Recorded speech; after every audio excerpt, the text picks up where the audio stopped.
Shri Sachchidananda Sadhguru Sainath Maharaj key జై.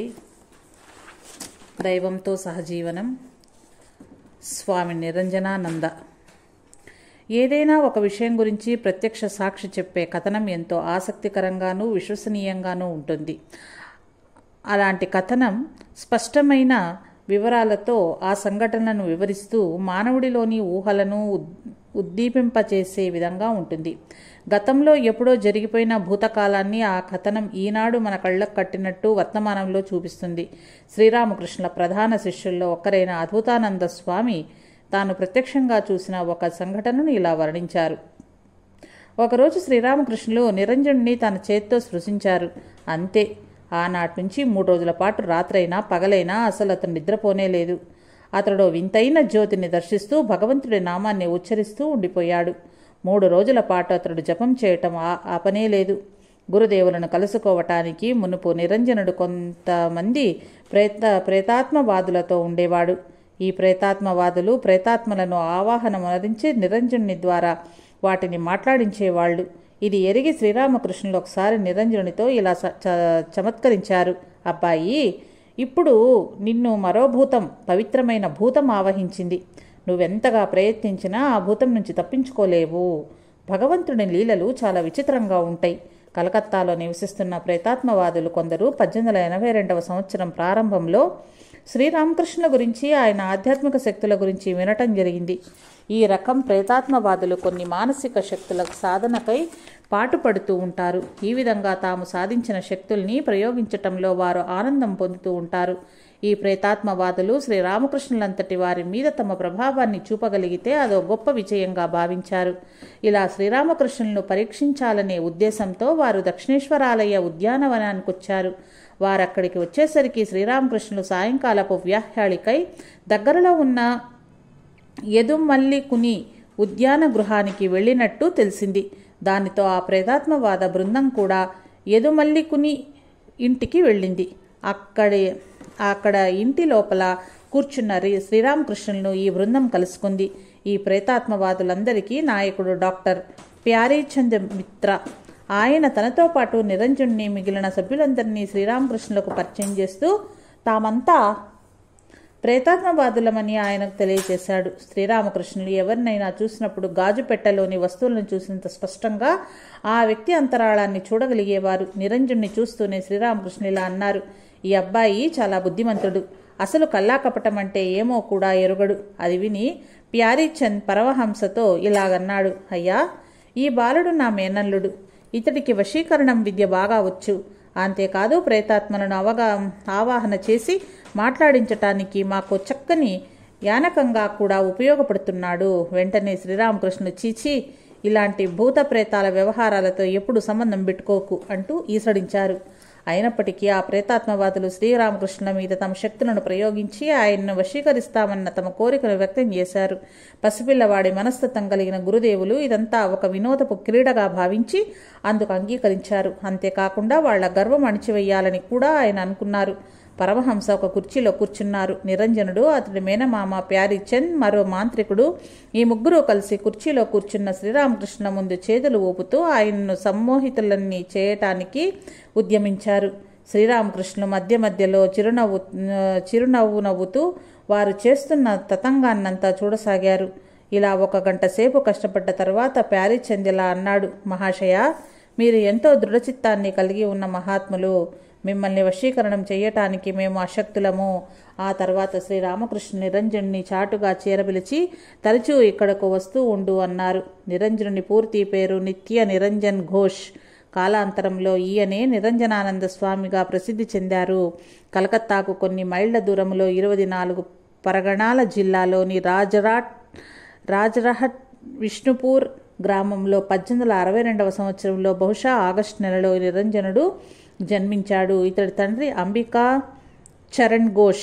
నిరంజనుడు మంచి పొడగరి, విశాలమైన వక్షస్థలంతోనూ అందంగా ప్రకాశిస్తున్న కనులతోనూ అలరారేవాడు. ఇతడు దృఢంగాను బలిష్టంగాను మంచి ఆటగాడి దేహ నిర్మాణం గలవాడు. భయమంటే ఏమిటో ఎరగడు. విరోచిత లక్షణాలన్నీ ఇతనిలో మూర్తిభవించి ఉన్నాయి. తన చిన్నతనంలో పురాణ ఇతిహాసాలలోని నాయకుల మాదిరిగా విల్లంబులు ధరించి ఆటలాడటానికి ఇష్టపడేవాడు. ఇతడికి సత్యం పట్ల పరిపూర్ణ ఆవేగం, బీదసాదల పట్ల అపార కరుణ ఉండేవి. నిరంజనుడు యవ్వనారంభ దశలో ఉన్నత విద్యను అభ్యసింప అహరితోలాలో ఉన్న మేనమామ ఇంటికి చేరాడు. ఆ అహరితోలా గ్రామం పశ్చిమ కలకత్తాలో ఉంది. ఇక్కడే అతడు తన మేనమామ ప్యారీచంద్ మిత్ర నాయకత్వంలోని ప్రేతాత్మవాదుల వైపు ఆకర్షితుడయ్యాడు. ఈ ప్రేతాత్మవాదులు నిరంజన్ని ఓ యానకంగా వాడేవారు. నిరంజనుడు ఇదంతా ఒక సాహసవంతమైన ఆటగా ఆనందించేవాడు. నిరంజనుడి దేహం లాగానే అతడి మనస్సు కూడా ఎంతో శక్తివంతమైంది. రోగాలను నయం చేయగలిగిన మానసిక శక్తులు కొన్ని నిరంజనుడు సముపార్జించాడు. ఒకసారి కలకత్తాలోని గొప్ప సంపన్నుడొకడు 18 సంవత్సరాల పాటు నిద్రలేమి వ్యాధితో బాధపడుతూ నివారణ కోసం నిరంజన్ని ఆశ్రయించాడు. దయాద్ర హృదయుడైన నిరంజనుడు ఆ ధనవంతుడి జబ్బును నయం చేయటానికి అద్భుత శక్తుల్ని వినియోగించాడు. తదనంతర కాలంలో ఈ సంఘటన గురించి మాట్లాడుతూ నిరంజనుడు ఇలా అన్నాడు: ఎన్ని భోగభాగ్యాలున్నా ఆ సంపన్నుడు ఇంతటి బాధను అనుభవించడం చూశాక ఈ ఐహిక విషయాలన్నీ నిష్ఫలమేనన్న భావం నన్ను ఆవహించింది. మన మనస్సుకు ఎప్పుడూ ఏదో ఒక ఆలంబనం అంటూ ఉండాలి, లేకపోతే అది అశాంతికి లోనవుతుంది.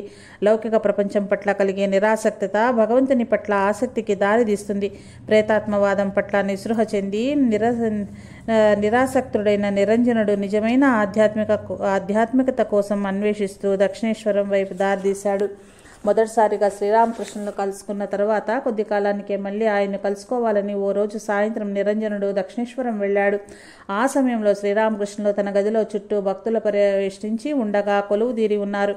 అప్పుడు ఆయన భగవంతుని గురించి, ఆయన్ని ఎలా సాక్షాత్కరించుకోవాలి అనే అంశం గురించి ప్రసంగిస్తున్నారు. భక్తులంతా చేష్టలు దక్కి ఆయన చెప్పేదంతా చెవులొగ్గి శ్రద్ధగా వింటున్నారు. భక్తులందరూ ఇంటికి మరలిన తర్వాత రామకృష్ణ నిరంజనుడున్న చోటికి వెళ్లారు. అతన్ని మళ్ళీ కలుసుకున్నందులకు ఆయన ఎంతగానో ఆనందించారు. ఇరువురు కాసేపు అరమరికలు లేకుండా మాట్లాడుకున్నారు. అప్పుడు రామకృష్ణ నిరంజనుడికి ఇలా హితం చేశారు: అబ్బాయి, నువ్వు నీ మనస్సును భూతాల మీద ప్రేతాల మీద లగ్నం చేస్తే నువ్వు కూడా భూతానివే అయిపోతావు. అలా కాకుండా నీ మనసును భగవంతుని మీద లగ్నం చేస్తే నీ జీవితం అంతా భగవన్మయమైపోతుంది. మరి ఈ రెండింటిలో నీకేది కావాలి? నా మనస్సును భగవంతునికే అర్పించుకుంటాను అని నిరంజనుడు బదులు పలికాడు. ప్రేతాత్మవాదుల్లో గల సంబంధాన్ని పూర్తిగా తెగదంపులు చేసుకోవాల్సిందిగా గురుదేవులు నిరంజనునికి సలహా ఇచ్చారు. అందుకు నిరంజనుడు అంగీకరించాడు. ఆనాడు గురుదేవులు నిరంజనునితో ఇంకా ఇలా చెప్పారు: అబ్బాయి, ఇటు చూడు. నువ్వు ఈ ప్రపంచంలో ఎవరికైనా సరే 99 మంచి పనులు చేసి ఒక్క చెడు పని చేస్తే చాలు, ఆ వ్యక్తి నువ్వు చేసిన మేలంతా మర్చిపోయి ఆ ఒక్క కీడునే గుర్తుంచుకుంటాడు. నిన్ను మరింత ఎంత మాత్రం లెక్క చేయడు. నిన్ను మరింక ఎంత మాత్రం లెక్క చేయడు. కానీ అదే భగవంతుడి విషయం ఇందుకు పూర్తిగా భిన్నం. 99 సార్లు నువ్వు పాపకృత్యాలు చేసి ఒక్కసారి భగవంతునికి ఇష్టమైన మంచి పని చేస్తే చాలు, నీ దుష్ప్రవర్తన అంతటినీ ఆయన క్షమిస్తాడు. సామాన్యులు చూపించే ప్రేమకు భగవంతుని ప్రేమకు మధ్య ఇంతటి వ్యత్యాసం ఉంటుంది. ఈ విషయం నువ్వు బాగా గుర్తుంచుకో.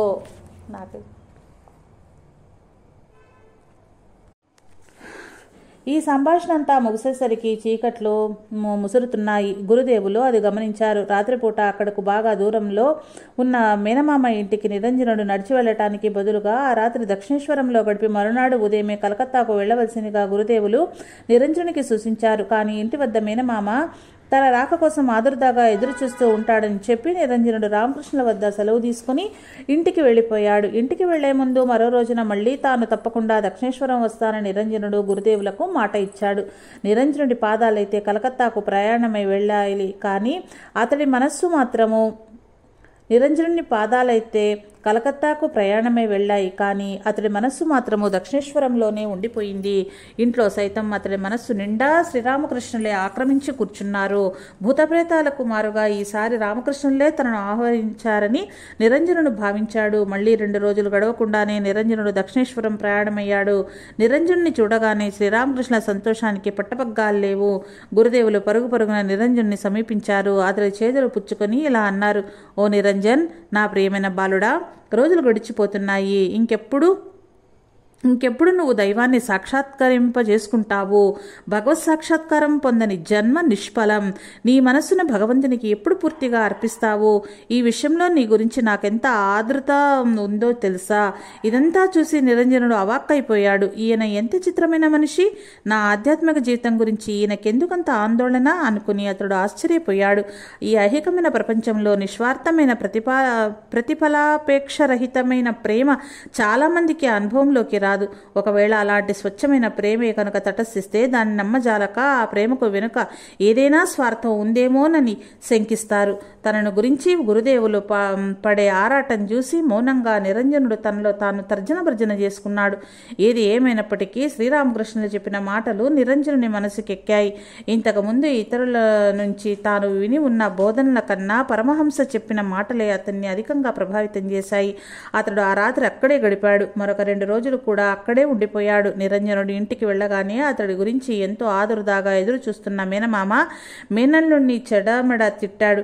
ఇక ముందు దక్షిణేశ్వరం పోవద్దని నిషేధించాడు. ఇది నిరంజనునికి ఎంతో దుఃఖాన్ని కలిగించింది. అయితే కొంతకాలం తర్వాత అతడి మేనమామ మెత్తబడి నిరంజనుడు తన ఇష్టానుసారం శ్రీరామకృష్ణుని దర్శింప అంగీకరించాడు.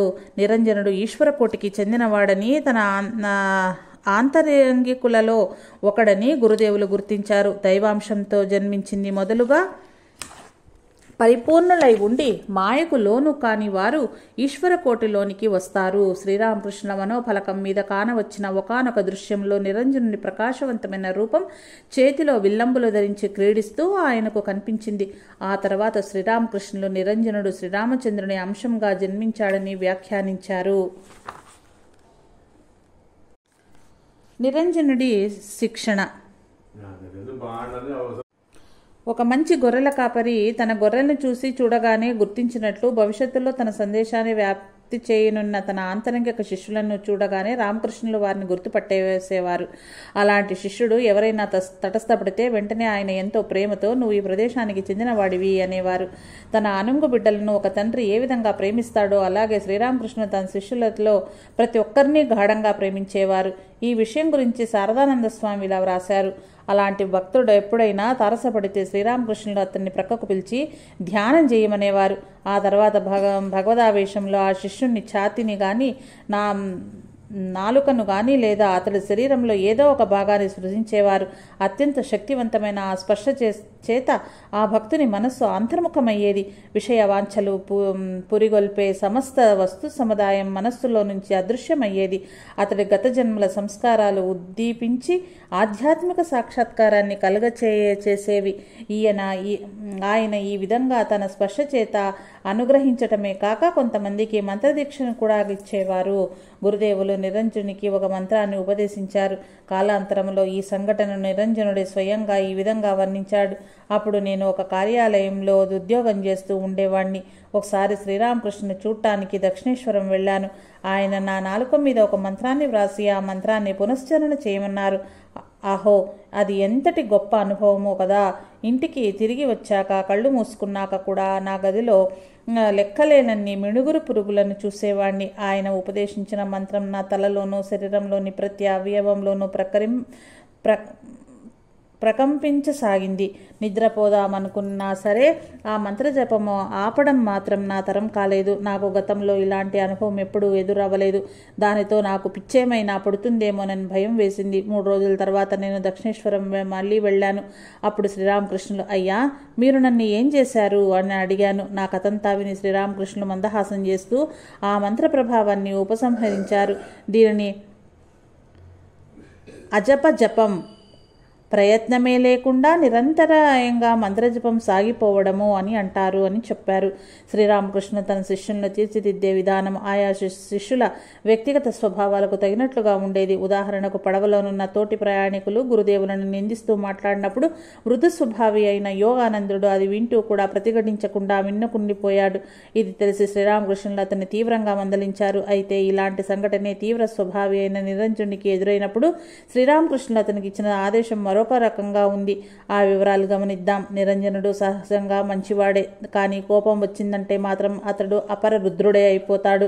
ఒకనాడు నిరంజనుడు పడవలో దక్షిణేశ్వరం వస్తున్నాడు. ఆ పడవలోని వ్యక్తులు కొందరు శ్రీరామకృష్ణుల గురించి హేళనాపూర్వకంగా మాట్లాడటమో అతడి చెవిన పడింది.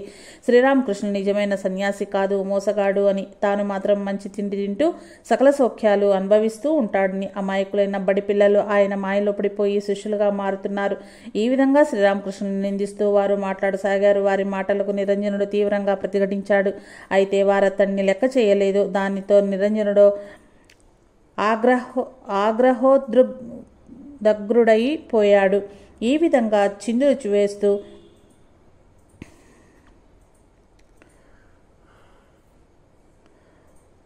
వేస్తూ పడవను అటు ఇటు ఊపసాగాడు. పడవను నట్టేట ముంచేస్తానని బెదిరించాడు. నిరంజనుడు ఈ గజగీతగాడు. తాను పడవను ముంచివేసినా సరే తాను మాత్రం ఈదుకుంటూ క్షేమంగా ఒడ్డుకు చేరగలడు. పడవలోని వాళ్ళందరూ తల్లడిల్లిపోయారు. అంతవరకు శ్రీరామకృష్ణుని నిందించిన వాళ్ళు కాళ్ల వేరానికి వచ్చి తమను క్షమించమని నిరంజనుని వేడుకున్నారు. జరిగిన ఈ ఉదంతం తెలుసుకున్న శ్రీరామకృష్ణులు నిరంజనుని తీవ్రంగా మందలించారు. కోపం అనేది మహాఘోరమైన పాపము. నువ్వు కోపానికి ఎన్నడూ బానిస కారాదు. సజ్జనుడు కూడా అప్పుడప్పుడు కోపాన్ని ప్రదర్శిస్తూ ఉంటాడు. అయితే ఆ కోపము నీటి మీద గీసిన గీత లాంటిది. నన్ను నిందించిన అల్పబుద్ధుల విషయానికి వస్తే వారికేమీ అర్హత ఉందని వారితో పోట్లాడావు. ఇలా అడ్డమైన వాళ్ళందరితో తగాదా పట్టడం మొదలు పెడితే నీ జీవితం అంతా ఈ తగువుతోనే సరిపోతుంది. అలాంటి వారిని పురుగుల కింద జమా కట్టి ఉపేక్షించాలి. అంతకు మించిన విలువ వారికి ఇవ్వవలసిన అవసరం లేదు. వారేం మాట్లాడినా దాన్నంతటినీ తూష్ణీభావం వహించి ఊరుకోవటమే ఉత్తమమైన పని. ఆ కోపావేశంలో నువ్వెంతటి ఘోరపాతానికి ఒడిగట్టావో చూడు. ఆ కోపావేశంలో నువ్వు పడవలో చుక్కాని వేసేవాడిని, తెడ్డు వేసేవాళ్లను, అమాయకులందరినీ నీట ముంచేసి ఉండేవాడివి. వారేం పాపం ఎరుగరు కదా అని శ్రీరామకృష్ణ నిరంజనునికి బుద్ధి గరిపారు. నిరంజనుడు ఒకానొక సమయంలో ఉద్యోగంలో చేరవలసిన ఆగత్యం ఏర్పడింది. కలకత్తాకు 100 మైళ్ళ దూరంలోనున్న ముర్షిదాబాద్లో నీలిమందు మొక్కలు నాటించే యజమాని వద్ద అతడు పనికి కుదిరాడు. ఈ విషయం తెలిసి శ్రీరామకృష్ణుని ఎంతో బాధపడ్డారు. అతడి మరణ వార్త విన్నాక కూడా నాకింతటి బాధ కలిగేది కాదు అని ఆయన వ్యాఖ్యానించారు. ఆ తర్వాత కొన్ని రోజులకు నిరంజనుడు శ్రీరామకృష్ణులను కలుసుకున్నప్పుడు వృద్ధాప్యంలోని తల్లిని పోషించటం కోసమే నిరంజనుడు ఈ ఉద్యోగంలో చేరాడని ఆయన గ్రహించారు. దానితో ఆయనలోని ఆవేదన ఉపశమించింది. పెద్దగా నిట్టూరుస్తూ నిరంజనుడితో ఇలా అన్నారు. అలాగైతే పర్వాలేదులే. అందువల్ల నీ మనసు కలుషితం కాదు. అలా కాకుండా నీ స్వార్థం కోసం కనుక నువ్వు ఆ ఉద్యోగాన్ని అంగీకరించినట్లయితే నేను నీ స్పర్శను కూడా భరించలేకపోయేవాడిని. నిజానికి నువ్వు ఇలా ఉద్యోగం చేస్తానన్న విషయాన్ని కనీసం ఊహించటం కూడా చేయలేకపోయాను. నా నిరంజనునిలో లేశమాత్రం కూడా మలినం లేదని నాకు తెలుసు. ఈ మాటలు వింటున్న శ్రోత ఒకరు శ్రీరామకృష్ణుని ఇలా ప్రశ్నించారు. అయ్యా, మీరిలా ఉద్యోగం చేయటాన్ని గర్హిస్తున్నారు. మరి ఉద్యోగం చేసి ధనం సంపాదించక మా కుటుంబాలను పోషించటం ఎలా? అందుకు జవాబుగా శ్రీరామకృష్ణులు ఇలా వివరించారు. ఆ విధంగా అంటే ఉద్యోగం చెయ్యాలి అనుకునే వాళ్లను అలాగే చెయ్యని, ఎవరు ఉద్యోగం చెయ్యకూడదు అని నేను చెప్పను. కానీ ఈయన సాధకులకు నిరంజనుడు మొదలైన తన బాలశిష్యులను చూపిస్తూ మాత్రమే నేనిలా చెబుతాను. వీరంతా ఒక ప్రత్యేక కోవకి చెందిన వాళ్ళు. తన ఆప్త శిష్యుల కామినీ కాంచనాలకు బానిసలవటం శ్రీరామకృష్ణులకి అంతమాత్రం ఇష్టం లేదు. నిరంజనుడికి సంబంధించినంత వరకు శ్రీరామకృష్ణ మనోభావాలను ఎలా ఉండేవన్న విషయం గురించి మహేంద్ర గుప్తా శ్రీరామకృష్ణ కథామృతంలో 1884 జూన్ 15వ నాటి సంఘటనను ఇలా వ్రాశారు. సంకీర్తన ముగిశాక గురుదేవులు తన భక్తులతో కలిసి కూర్చున్నారు. అప్పుడే నిరంజనుడు వచ్చాడు. శ్రీరామకృష్ణుల ముందు సాష్టాంగపడి నమస్కారం చేశాడు. ఈ ప్రియ శిష్యుణ్ణి చూడగానే శ్రీరామకృష్ణులు లేచి నిల్చున్నారు. కళ్ళ నిండా కాంతి నింపుకొని నవ్వుతూ ఇలాగన్నారు మాతో, నువ్వు కూడా వచ్చావా? చూడు, ఈ బాలుడు ఏమాత్రం కల్లాకపటం మెరుగనివాడు, నిష్కల్మష హృదయుడు. గత జన్మలలో ఎంతో గొప్ప ఆధ్యాత్మిక సాధనలు చేసి ఉంటే కానీ ఇలా నిష్కల్మషంగా ఉండటం సాధ్యం కాదు. ఎంతసేపు లెక్కలు గట్టే మనస్తత్వం ఉన్నవాళ్ళు కపట వర్తనలు భగవంతుణ్ణి ఎన్నటికీ పొందలేరు. నిరంజునితో, నీ ముఖాన్నంతటినీ ఒక నల్లని మేలి ముసుగు కప్పివేసినట్టుగా నాకు అనిపిస్తోంది. నువ్వు ఉద్యోగం చేస్తుండటమే ఇందుకు కారణం. కార్యాలయాల్లో పనిచేసిన పనిచేసిన వారు ఎవరైనా సరే అక్కడ లెక్కలు చూస్తూ ఉండాలి, ఇంకా ఇతర విషయాలెన్నో చూస్తూ ఉండాలి. దానితో ఉద్యోగస్తుల మనసు ఎప్పుడూ ఆందోళనతో నిండి ఉంటుంది. ఇతర లౌకిక జనుల్లాగానే నువ్వు కూడా ఉద్యోగం చేస్తున్నావు, కానీ నీ విషయం మాత్రం వేరు. నువ్వు నీ తల్లి కోసం మాత్రమే డబ్బు సంపాదిస్తున్నావు. తల్లి అంటే ఆ జగన్మాత యొక్క ప్రతిరూపమే. అందువల్ల ఎవరైనా సరే వాళ్ళ తల్లి పట్ల అత్యున్నతమైన గౌరవ మర్యాదలు పాటించాలి. ఇతరులలాగానే నువ్వు కూడా భార్యాబిడ్డల కోసం ఉద్యోగంలో చేరి ఉంటే నిన్ను చీపో, ఎంతటి అవమానమో అని తిరస్కరించి ఉండేవాణ్ణి. శ్రీరామకృష్ణ శిక్షణ రెండు రకాలుగా ఉండేది. కుటుంబ బాధ్యత నిర్వహిస్తూనే పారమార్థిక సాధనలు సాగించే గృహస్థ భక్తులకు ఆయన శిక్షణ ఒక రకంగా ఉండేది. ఆయన సంసారులతో మొదట భగవంతుడు, అటుపిమ్మటే ప్రపంచం అని పదే పదే గుర్తు చేసేవారు. భావి కాలంలో సన్యాసులు కాబోయే తన ప్రధాన శిష్యులకు ఆయన ఇచ్చే శిక్షణ రెండవ రకం కిందకొస్తుంది. సన్యాసి అయినవాడు కామినీ కాంచనాలను విడిచిపెట్టి తీరాలి, అప్పుడే అతడికి మేలు జరుగుతుంది. వైరాగ్యం మూర్తీభవించిన సన్యాసి జగద్గురువు. అలాంటి ఉత్తమ సన్యాసి జీవితమే జనబాహుళ్యంలో ఆధ్యాత్మిక చైతన్యాన్ని మేలు కొలుపుతుంది అని వారికి బోధించేవారు. నిరంజనునికి కామం పట్ల నిసుమెంతైనా ఆసక్తి లేదని, వివాహం చేసుకునే ప్రసక్తి లేదని తెలుసుకున్న శ్రీరామకృష్ణ ఆనందానికి అవధులు లేవు. నా ఆలోచనలోకి కూడా ఏనాడు స్త్రీ ప్రవేశించదు అని నిరంజనుడు పరమహంసకు తెలియచేశాడు. ప్రయోజకుడైన తన కుమారుని గురించి తండ్రి సగర్వంగా ఎలా ప్రకటించుకుంటాడో అదే మోస్తరుగా 1885 సంవత్సరం జూలై 15వ తారీఖున శ్రీరామకృష్ణ నిరంజనుని గురించి తన భక్తుల ముందు ఎలా ప్రశంసించారు. నిరంజనుని చూడండి, అతడు దేనికి బద్ధుడు కాడు. బీద రోగులను ఆసుపత్రికి తీసుకుపోవటానికి అతడు తన జేబులోని స్వంత డబ్బు ఖర్చు పెడతాడు. ఇక పెళ్లిని గురించిన ప్రసక్తి వస్తే చాలు, అయ్యో రామా, పెళ్ళనేది విశాలాక్షి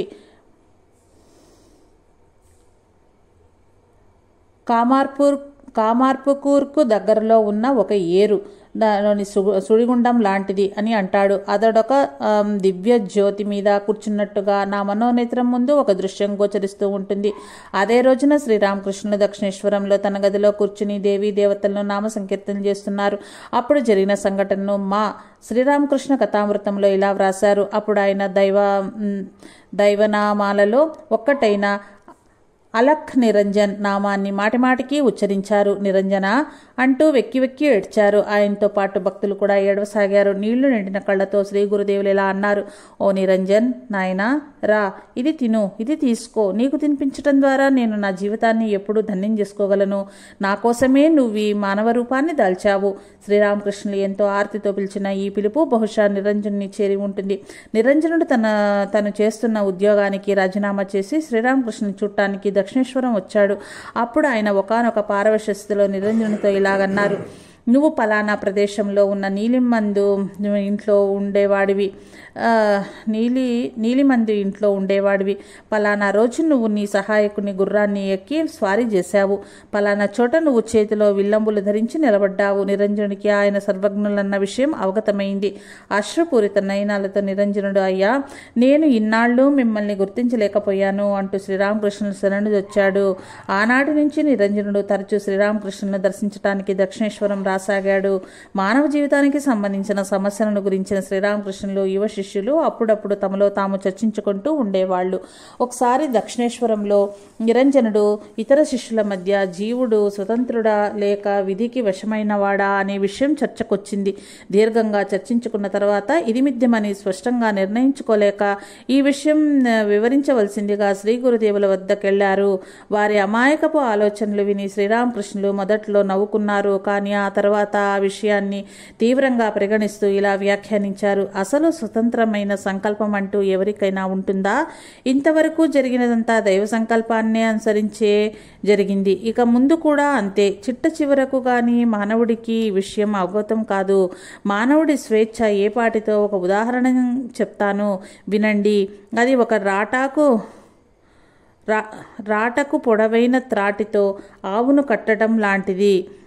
ఒక ఆవును ఆవుకు ఎంతటి స్వేచ్ఛ ఉందో మానవుడి సంకల్పానికి కూడా అంతటి స్వేచ్ఛ మాత్రమే ఉంది. ఇప్పుడు ఆ ఆవు తన సంకల్పాన్ని అనుసరించి ఆరాటకు ఒక మూరెడు దూరంలోనైనా ఉండవచ్చు, లేదా ఆ త్రాటి పొడవునా కూడా తిరగవచ్చు. యజమాని ఆవును రాటకు కట్టివేసినప్పుడు ఆవును పడుకోనివ్వు, నిలబడనివ్వు, లేకపోతే తన ఇచ్చ వచ్చినట్లు తిరగాడనివ్వు అని భావిస్తాడు. ఇదే విధంగా భగవంతుడు కూడా మనిషికి కొంత శక్తి సామర్థ్యాలను ప్రసాదిస్తాడు. వాటిని మానవుడు తన ఇష్ట ప్రకారం వినియోగించుకోవటానికి స్వేచ్ఛను కూడా కల్పిస్తాడు. అందుచేతనే మానవుడు తాను స్వతంత్రుణ్ణి భావిస్తాడు. కానీ త్రాడు మాత్రం రాటకు కట్టివేయబడి ఉంది. ఈ విషయం బాగా గుర్తుంచుకోండి. ఎవరైనా సరే భగవంతుని వ్యాకులతో ప్రార్థిస్తే భగవంతుడు అతన్ని వేరొక చోటుకు తీసుకువెళ్ళి కట్టివేయవచ్చు, లేదా త్రాటి పొడవును ఇంకొంచెం పెంచవచ్చు, లేకుంటే ఆ బంధాన్ని పూర్తిగా తొలగించవచ్చు. తన శిష్యులు తీసుకుని ఆహారం, నిద్ర, వారి దైనందిన ప్రవర్తన ఏ ప్రకారంగా నడుస్తుందో వీటన్నింటినీ గురుదేవులు నిశితంగా పరిశీలిస్తూ ఉండేవారు. శిష్యుడిగా ఉన్నప్పుడు సక్రమంగా ప్రవర్తించిన వాడు మాత్రమే భవిష్యత్తులో ఉత్తమ ఆచార్యుడు కాగలడు. అందుకే శ్రీరామకృష్ణులు తన ఆంతరంగిక శిష్యులు భావి కాలంలో ఆధ్యాత్మిక రంగాన్న గొప్ప మార్గదర్శకులు అవటానికి వీలుగా వారికి ఏమాత్రం రాజీ పడకుండా శిక్షణ ఇచ్చేవారు. ఆత్మ నిగ్రహం, సత్యసంధత ఈ రెండూ కూడా ఆధ్యాత్మిక జీవనానికి అత్యంత ఆవశ్యకాలు. నిరంజనుడు ఒకసారి అతిగా నెయ్యి వాడటం గమనించి ఎక్కువగా నెయ్యి వాడటం కామాన్ని ఉద్దీపింపజేస్తుందనే అభిప్రాయం ఉంది. శ్రీరామకృష్ణులు ఇలా వ్యాఖ్యానించారు: అయ్య బాబోయ్, ఇంత నెయ్యి తీసుకుంటే ఇంకేమైనా ఉందా? ఇలా అయితే ఇతరుల భార్య కుమార్తెలను లేవదీసుకుని పోయే ప్రమాదం ఉంది సుమా. శ్రీరామకృష్ణుడు తన భక్తులొక్కరికి నిరంజన్ని చూపిస్తూ, ఈ పిల్లవాడిని చూడండి, ఇతరులో కల్లాకపటం ఎంత మాత్రం కానరావు. అయితే ఇతరులో ఒక లోపం ఉంది. అదేమిటంటే ఈ మధ్యకాలంలో ఇతడు ఇచ్చిన మాట నిలబెట్టుకోవటం లేదు. మొన్న ఒకరోజు ఇతడు త్వరలోనే మళ్ళీ వచ్చి కలుస్తానని నాతో చెప్పాడు, కానీ రానే లేదు అన్నారు. అది విన్న వెంటనే నిరంజనుడు తనను క్షమించవలసిందిగా గురుదేవులను వేడుకున్నాడు. జై సాయి మాస్టర్.